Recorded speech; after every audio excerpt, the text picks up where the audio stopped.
Bismillahirrahmanirrahim. You are watching a slow basic exam with Jahangir.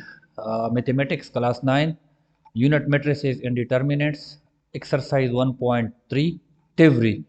Topics of the video are, इस video में हमने वो चीज़ें discuss करनी है जिनका ताल्लुक जो है एक्सरसाइज 1.3 से है। मतलब आपको एक्सरसाइज 1.3 पे जाने से पहले इन टॉपिक्स का सीखना बहुत ज़्यादा ज़रूरी है, क्योंकि ये सारी चीज़ें फिर एक्सरसाइज में यूज़ होंगी। We will discuss first of all how to add and subtract matrices. Then we will see multiplication of a matrix by a real number. फिर उसके बाद हम laws related to matrices that are commutative law under addition and associative law under addition इसको discuss करेंगे। And at the end we will have additive identity of a matrix and additive inverse of a matrix, ये discuss करेंगे। So let's move. सबसे पहले हम addition की बात करते हैं कि मेट्रिसेस को हम ऐड कैसे करते हैं। Let A and B be in two matrices, the matrices A and B are conformable for addition if they have the same order. Order की बात हमने पहले की थी कि रोज बाई कॉलम को हम ऑर्डर कहते हैं। तो जब भी आपको दो मेट्रिसेस दिए गए हों and you are asked to add them, और आपने उसको ऐड करना है, तो उसके लिए पहली और ज़रूरी चीज़ क्या है कि उनके ऑर्डर का सेम होना ज़रूरी है। अगर उनका ऑर्डर सेम नहीं होगा तो फिर आप उसको ऐड नहीं कर सकते। Same is the case for subtraction. Subtraction के लिए भी यही रूल है कि उनकी ऑर्डर का सेम होना ज़रूरी है। Let's say have a look. Example है हमारे पास मैट्रिक्स ए है 2 3 0 1 0 6 and B matrix B -2 3 4 and 1 2 3 are conformable for addition. मतलब हम इसको ऐड कर सकते हैं। क्यों? क्योंकि मैट्रिक्स ए जो है उसका ऑर्डर हमारे पास 2/3 है, 2 रोज हैं और 3 कॉलम्स हैं। सिमिलरली मैट्रिक्स बी जो है उसका भी ऑर्डर हमारे पास 2/3 है, उसमें भी 2 रोज और 3 कॉलम्स हैं। Addition of A and B, written A plus B is obtained by adding the entries of the matrix A to the corresponding entries of the matrix B. अच्छा, अब सबसे पहले चीज़ तो आपने ऑर्डर को चेक करना है। अगर ऑर्डर सेम होगा तो then they will be conformable for addition, फिर उसको आप ऐड कर सकते हैं। और जब एडिशन की बात आ जाती है तो उसमें आपने क्या करना है कि जो कोरिस्पॉन्डिंग एलिमेंट्स हैं दो मैट्रिक्स के, उनको आपस में जमा करना है। पहले मैट्रिक्स का पहला और दूसरे मैट्रिक्स का पहला ये आपस में जमा होंगे। पहले मैट्रिक्स का दूसरा, दूसरे मैट्रिक्स का दूसरा, ये आपस में जमा होंगे। पहले मैट्रिक्स का तीसरा और दूसरे मैट्रिक्स का तीसरा, ये आपस में जमा होंगे। सिमिलरली दूसरे रो में भी इसी तरह होगा। ये हमने a प्लस बी को जमा किया है। हमारे पास मैट्रिक्स ए में पहला एलिमेंट या एंट्री जो है वो 2 है, और मैट्रिक्स बी में जो है -2 है। इनको हम आपस में ऐड करेंगे। इसी तरह मैट्रिक्स ए में दूसरी एंट्री जो है वो 3 है, और मैट्रिक्स बी में भी 3 है। इनको आपस में ऐड करेंगे। फिर हमारे पास मैट्रिक्स ए में तीसरी एंट्री जो है वो 0 है, और मैट्रिक्स बी में तीसरी एंट्री जो है वो 4 है। इनको आपस में जमा करेंगे। सिमिलरली सेकेंड रो जो है उसके लिए भी हम इसी तरह करेंगे। तो इसको जब हम हल करेंगे 2 - 2 से 0 आ जाएगा, 3 + 3 से 6 आ जाएगा, 0 + 4 से 4 आ जाएगा, 1 + 1 से 2 आ जाएगा, 2 + 0 से हमारे पास 2 आ जाएगा, और 3 + 6 या 6 + 3 से हमारे पास 9 आ जाएगा। आई डो होप बहुत आसान है, आपको समझ आती होगी। अगर आपको फिर भी कोई प्रॉब्लम आती है, you may ask in comments. अच्छा, उसके बाद हम सब्ट्रैक्शन की बात करते हैं। सब्ट्रैक्शन और एडिशन में कोई खास फर्क नहीं है। वही बात है कि सबसे पहले आप ये चेक करोगे कि ऑर्डर सेम है या नहीं है। अगर ऑर्डर सेम होगा it means they are conformable for subtraction. तो उसके बाद जो है उसके जो कोरिस्पॉन्डिंग एलिमेंट्स होंगे पहले वाले मैट्रिक्स से दूसरे वाले का हम सब्ट्रैक्ट करेंगे। बाकी बिल्कुल सेम है एडिशन और सब्ट्रैक्शन का। हमारे पास दो मैट्रिक्स हैं ए और बी, ऑर्डर सेम है, कन्फर्मेबल है for addition subtraction. A minus B को जो हम करते हैं तो हमारे पास मैट्रिक्स ए का पहली एलिमेंट जो है उससे मैट्रिक्स बी का पहला एलिमेंट सब्ट्रैक्ट करते हैं, दूसरे से दूसरा, तीसरे से तीसरा, फिर दूसरे रो में पहले से पहला, दूसरे से दूसरा, तीसरे से तीसरा।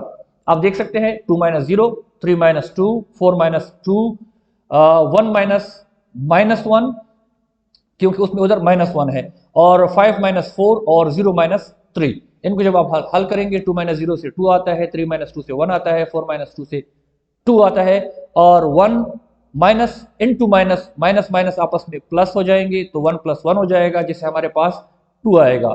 और फिर 5 - 4 से हमारे पास 1 आएगा, 0 - 3 से हमारे पास -3 आएगा। अच्छा, उसके बाद दूसरा हमारे पास है मैट्रिक्स को जब हम किसी रियल नंबर के साथ मल्टीप्लाई करते हैं, then what should we do.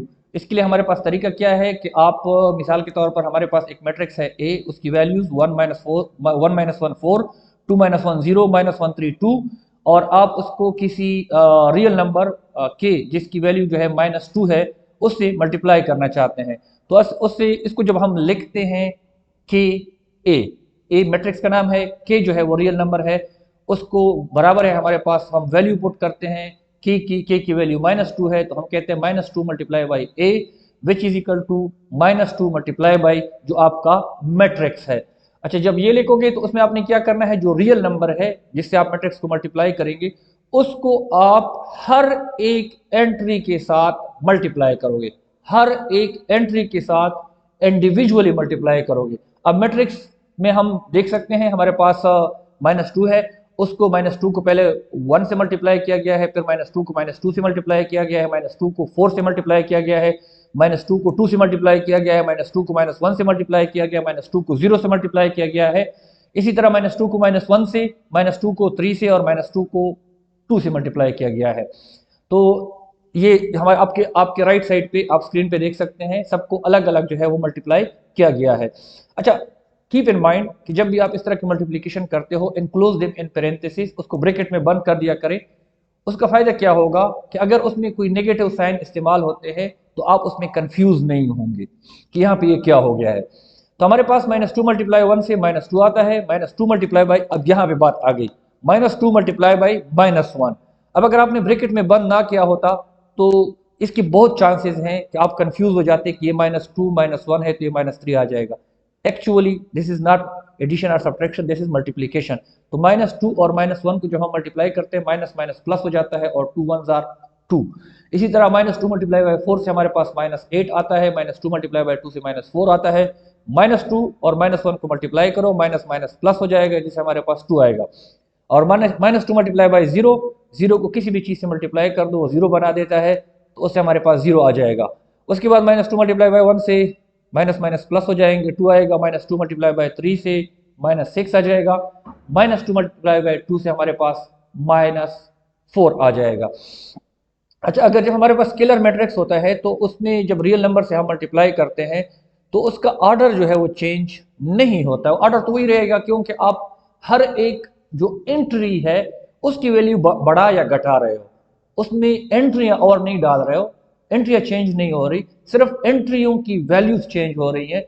इसलिए हमारे पास जब आप रियल नंबर से मल्टीप्लाई करते हो किसी भी मैट्रिक्स के तो उसका ऑर्डर जो है वो सेम रहता है। Scalar multiplication of a matrix, इसको हम स्केलर मल्टीप्लिकेशन भी कहते हैं, leaves the order of the matrix unchanged, इसको हम स्केलर मल्टीप्लिकेशन भी कहते हैं कि जब आप रियल नंबर के साथ किसी मैट्रिक्स को मल्टीप्लाई करते हो। अच्छा, उसके बाद हमने कहा था कि हम दो लॉज जो है मैट्रिक्स के वो पढ़ेंगे। First of them is commutative law under addition. Commutative law under addition क्या कहती है, if A and B are two matrices of the same order then A plus B is equal to B plus A. मतलब आप दो matrix हैं आपके पास, आप ए plus B करो या बी प्लस ए करो, दोनों से जवाब सेम आएगा। तो हमारे पास दो मैट्रिक्स हैं ए प्लस बी।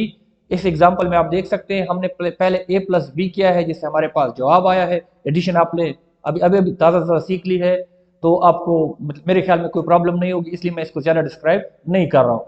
सिमिलरली आप बी प्लस ए करो, उससे भी आपके पास जवाब आ जाएगा। आप दोनों जवाब को देखो तो दोनों का जवाब जो है वो बिल्कुल सेम आ रहा है। So thus the commutative law of addition of matrices is verified. तो इस तरह हमने कम्यूटेटिव लॉ को जो मैट्रिसेस से रिलेटेड है उसको हमने साबित किया कि ये बिल्कुल एक ही चीज है, ए प्लस बी और बी प्लस ए। दूसरा हमारे पास जो लॉ है वो है associative law under addition. Associative law में हम क्या कहते हैं, अगर आपके पास तीन मैट्रिक्स हैं उनमें आप पहले दो को जमा करो, उससे जो जवाब आए उसको तीसरे के साथ जमा करो, या आप दूसरे और तीसरे को जमा करो, उससे जवाब आए आप पहले के साथ जमा करो, तो वो आपका सेम होगा। मतलब आप तीनों को आपने जमा करना है, आप किसी भी तरतीब से जमा करो सिंपल अल्फाज में, तो उससे हमारे पास क्या आएगा, आपका जवाब हमेशा सेम होगा। इसको जब हम डिनोट करते हैं तो हम कहते हैं A plus B parenthesis bracket plus C is equal to A plus B plus C. तो इसको हमने प्रूफ किया है। आई डू होप आप लोगों को एडिशन आती है, क्योंकि अभी अभी 2 मिनट भी नहीं गुजरे हमने एडिशन का तरीका सीखा है। तो सबसे पहले इसको ब्रैकेट में भी बंद कर दिया करें। तो हमने सबसे पहले ए और बी को आपस में प्लस किया है, उससे जो जवाब आया है उसको फिर सी के साथ प्लस किया है। आप देख सकते हैं यहाँ पे, ये देखिए, ये हमारे पास क्या है, ये उसका जवाब आया है। सबसे पहले हमने ए और बी को जमा किया है, इससे ये जवाब आया है, उनको फिर सी के साथ जमा किया तो हमारे पास ये जवाब आया है। फिर हमने क्या किया है, फिर दूसरे मतलब उसके लेफ्ट हैंड साइड, इक्वेशन के लेफ्ट हैंड साइड को जो हमने लिया है, तो पहले बी और सी को ऐड किया है, उससे जो जवाब आया है उसको ए के साथ जमा किया है, उससे हमारे पास ये जवाब आया है। तो इस जवाब को और इस जवाब को देखें, बिल्कुल सेम है। तो इसी तरह हमने एसोसिएटिव लॉ ऑफ एडिशन जो है उसको वेरीफाई कर दिया है। अच्छा, उसके बाद हमारे पास है additive identity of a matrix. Additive identity of a matrix, if A and B are two matrices of same order and A plus B is equal to A is equal to B plus A, then matrix B is called additive identity of a matrix. तो इसको हम additive identity of a matrix कहते हैं। अच्छा, मैं आपको इस तरह बताता हूँ कि मिसाल के तौर पर हम पहले मैं नंबर्स, सिंपल नंबर्स की बात कर रहा हूँ, मैट्रिक्स को फिलहाल जहन से निकालें कि आप दो हिस्से हैं, मतलब दो डिजिट्स हैं, उनको आपस में प्लस करो, उनकी जवाब जो है वो पहला वाला हिस्सा हो, और आप मतलब बी प्लस ए भी कर दो तो भी आपसे पहला वाला हिस्सा आ रहा हो, तो उसको हम कहते हैं एडिटिव आइडेंटिटी। इसकी एग्जांपल मैं देता हूं, मिसाल के तौर पर 5 प्लस 0, जवाब क्या आ रहा है, 5 प्लस 0 इज इक्वल टू 5। अब देखो 5 प्लस 0, वो पहला 5 जो है ना वो आ रहा है, या 0 प्लस 5 उससे भी 5 आ रहा है, वो दूसरा वाला हिस्सा आ रहा है, मतलब वही 5 आ रहा है। तो इसी तरह मैट्रिक्स में भी हमारे पास वो चीजें जिनको आप दूसरे मैट्रिक्स के साथ जमा करो वही वाला जवाब आए, तो उसको हम additive identity of a matrix कहते हैं। और additive identity of a matrix जो है वो हमारे पास जीरो या नल मैट्रिक्स होता है। यहाँ पे एक एग्जांपल देखते हैं, A plus O is equal to A is equal to O plus A. Let हमारे पास ए गिवन है और ओ जो है वो जाहिर बात है हमने पढ़ा भी था, आप लोगों ने पिछले वीडियो देखी होंगी, जिसमें नल मैट्रिक्स से जीरो मैट्रिक्स जो होता है उसकी तमाम एंट्रियां जो है वो जीरो होती हैं। तो ए प्लस ओ जब आप करते हो 1 2 3 5 उसको 0 0 0 के साथ जमा करते हो तो आपके पास जवाब वही आएगा। सो दिस इज कॉल्ड, ये जो नल मैट्रिक्स है या जीरो मैट्रिक्स है उसको हम क्या कहते हैं, उसको हम additive identity of a matrix कहते हैं। उसके बाद हमारे पास बात आती है additive inverse of a matrix. अच्छा, आपके पास कोई भी दो नंबर, पहले मैं जनरल नंबर से बात करता हूं फिर मैट्रिक्स के बाद में बात करते हैं।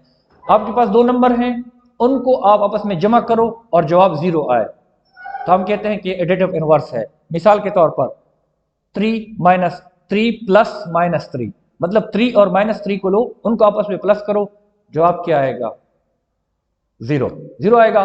तो इसी तरह मैट्रिक्स में भी जब आप दो मैट्रिक्स को आपस में प्लस करो और उससे नल मैट्रिक्स या जीरो मैट्रिक्स आए तो हम कहते हैं बी जो है वो ए का एडिटिव इनवर्स है।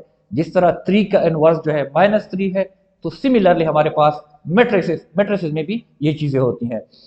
एक एग्जांपल से इसको समझने की कोशिश करते हैं। हमारे पास एक मैट्रिक्स है जिसकी वैल्यू 1 2 1 0 -1 -2 3 1 0 है, और हम मालूम करना चाहते हैं कि बी ए का जो एडिटिव इनवर्स होगा वो -a होगा, और उसको हमने वैल्यू जो है ना -a, आप इस स्टेप में देख सकते हैं b is equal to -a। इसका मतलब ये है कि मैट्रिक्स a जो है उसका नेगेटिव हमने लेना है, उसका नेगेटिव ले लो। तो क्या हमने मालूम करना है कि जो -a है वो a का एडिटिव इनवर्स है कि नहीं है।